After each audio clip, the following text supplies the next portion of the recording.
is 1949. You're in the desert of Saudi Arabia and Kuwait.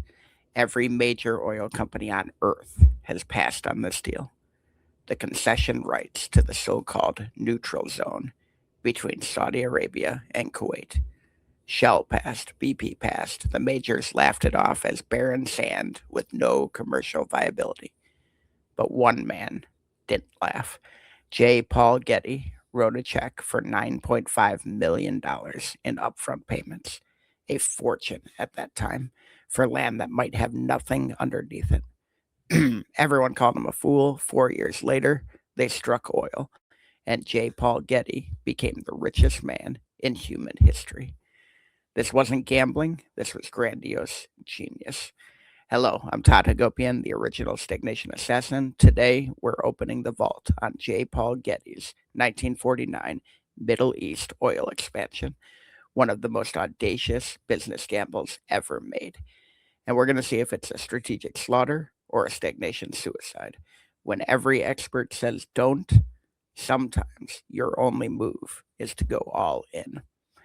The stagnation score here, the pre move oil industry, was 7 out of 10 for corporate cancer. The quote unquote Seven Sisters, the dominant oil cartel of the mid 20th century, had the industry locked in a stranglehold. They controlled production, they controlled distribution, they controlled pricing. They were fat, comfortable. They had carved up the Middle East among themselves like a Thanksgiving turkey, leaving the scraps for anyone foolish enough to try and come in and buy some sand. That is textbook institutional rot. And when incumbents stop competing and they start colluding, stagnation just doesn't set in. It becomes the business model. The majors were so busy protecting their existing concessions that they couldn't see opportunity staring them right in the face. So let's look at the tactical audit. Getty deployed two frameworks with devastating precision: the 80-20 matrix of profitability, while the Seven Sisters were spread across dozens of global concessions, managing bureaucracies and political relationships on every single continent. Getty identified the single highest upside play on the board: one concession, one region, one massive bet. He didn't diversify his risk, he concentrated it on the vital opportunity that the vampire many of safe incremental plays would never deliver. Let's look at orthodoxy smashing innovation. The sacred cow of the oil industry in 1949 was that independents could not compete in the Middle East.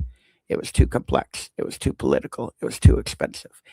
Getty demolished that orthodoxy. He offered the Saudi government dramatically better terms than the majors ever had, including a $9.5 million upfront payment and a higher royalty rate. He innovated on the deal structure, not the drilling technology. While the majors were competing on engineering, Getty was competing on economics and relationship building. And here's the Karelin method in action. Getty didn't just bid, he moved to the Middle East. He spent years personally overseeing operations in the desert. He applied relentless, unconventional force to a problem everyone else had already dismissed. When the first wells came up dry, he didn't retreat. He drilled again, and then he drilled again. For 4 years, he burned cash in the desert while the world watched and laughed. That's not patience, that's predatory persistence. But let's look at the hindsight homicide.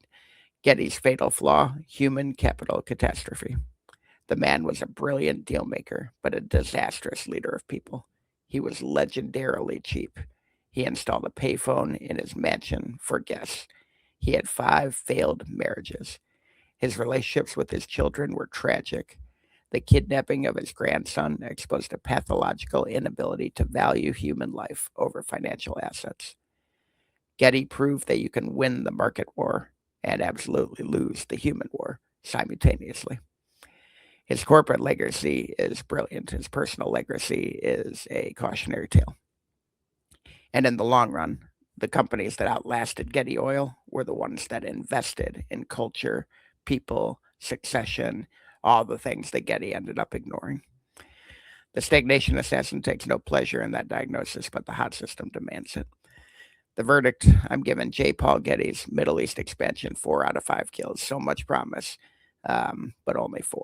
On pure tactical execution, this is obviously a 5. The man identified a generational opportunity, ignored every expert, committed fully, endured years of failure, and emerged as the richest human being alive. That is legendary execution on the business battlefield. But a stagnation assassin built systems, not empires of one. Getty's inability to build sustainable human infrastructure cost him that 5th kill. Strategy without succession is just a delayed funeral. So that's the autopsy. J. Paul Getty won the Desert War, but lost the Dynasty War. If you want to build something that outlasts you, head to toddhagopian.com. Grab the unfair advantage and visit stagnationassassins.com for the world's largest stagnation database. Continue to declare war on stagnation with us here every week. Thank you.